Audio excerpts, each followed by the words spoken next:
As ligações entre a matemática e a astronomia perdem-se no tempo. Uma análise, ainda que superficial, de alguns episódios da história da matemática mostra como esta ciência é essencial para o progresso dos diferentes ramos do conhecimento.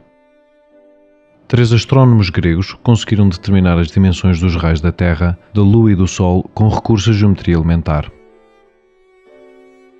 3 séculos antes de Cristo, Aristarco de Samos usou as fases da Lua para medir as distâncias relativas entre a Terra e o Sol e entre a Terra e a Lua. Aristarco usou o eclipse da Lua para comparar os raios da Terra e da Lua.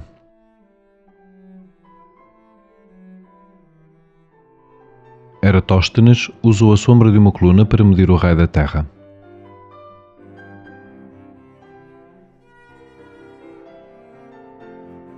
Hiparco usou o eclipse do Sol para comparar os raios da Lua e do Sol, tornando possível determinar os raios destes corpos celestes.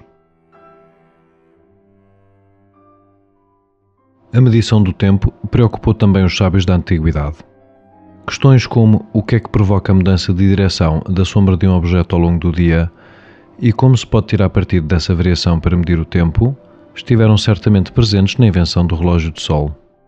Com o advento dos relógios mecânicos, surgiu naturalmente a seguinte pergunta: qual a relação entre as horas indicadas por um relógio de sol e por um relógio mecânico no mesmo local e no mesmo instante? O Sol parece mover-se de este para oeste, mas a localização no horizonte do seu nascimento e ocaso muda ao longo do ano. À medida que o inverno se aproxima, os arcos descritos pelo Sol tornam-se cada vez mais pequenos. A animação mostra o movimento diurno aparente do Sol em 2 latitudes diferentes, no solstício de verão e no equinócio de março.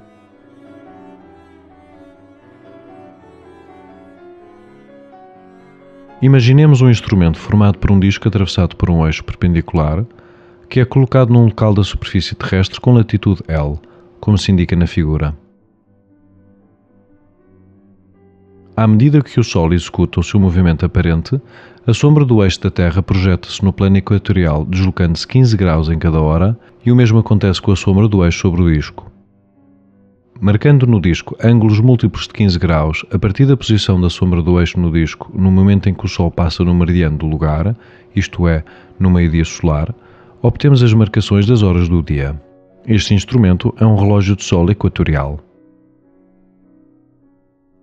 O dia solar, isto é, o tempo que separa 2 passagens consecutivas do Sol pelo meridiano do lugar, só tem exatamente 24 horas em 4 dias do ano, nos meses de abril, junho, setembro e dezembro. A diferença variável entre a duração de cada dia solar e 24 horas é habitualmente designada por equação do tempo. A equação do tempo tem um mínimo de menos 16 minutos em princípios de novembro e um máximo de mais 14 minutos em meados de fevereiro. Esta animação apresenta um conjunto de gráficos representando a evolução da sombra de uma haste vertical ao meio-dia solar à medida que o Sol percorre, ao longo de um ano, a sua trajetória aparente e assinalando em cada dia os efeitos na equação do tempo. Estamos agora em condições de estabelecer a correspondência entre o tempo solar e o tempo legal. Para obter a hora legal, deve-se adicionar ou subtrair 4 minutos à hora solar por cada grau de longitude oeste ou este. Deve-se ainda somar ou subtrair o valor indicado na equação do tempo para o mês e dia em que estamos a ler as horas no relógio de sol.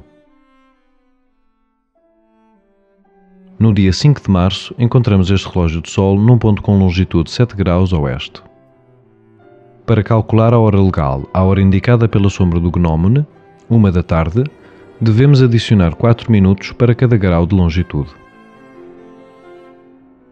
Agora, adicionamos o valor indicado pela equação do tempo resultante da interseção da linha do mês com a coluna do dia. Este valor é de 11 minutos e 45 segundos. A hora legal é 1 hora, 39 minutos e 45 segundos.